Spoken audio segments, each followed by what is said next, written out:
সমাজতাত্ত্বিক বিষয়ের উপরে একটা সাক্ষাৎকারে এক ভদ্রমহিলার কথা শুনছিলাম। যদিও তিনি অবহেলিত নারীদের নিয়ে লড়াই করেন, তবুও এই অনুষ্ঠানে তার কিছু কথা মন ছুঁয়ে গেল। তিনি বলছেন, এই সমাজে নর্মালি এটা ভাবা হয় যে একজন পুরুষ মানুষের বেসিক নিড হলো ফিজিক্যাল রিলেশন। এই কথাটা সত্যি, কিন্তু আসল সত্যিটা কি জানেন? একজন পুরুষ মানুষের জেনুইন বেসিক নিড হচ্ছে মানসিক শান্তি।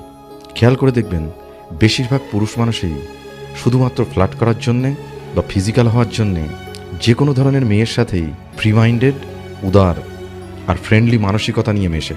কিন্তু লাইফ পার্টনার চুজ করার সময় তারা ফ্যামিলি ওরিয়েন্টেড আর সেন্সিটিভ মহিলা খোঁজেন।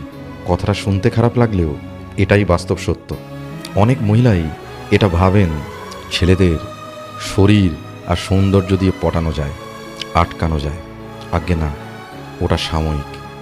ছেলেরা সারা জীবনের জন্য তাকেই চায় যে তাকে মানসিক শান্তি দিতে পারে, কারণ শারীরিক সুখ তো টাকা দিয়েও কেনা যায়।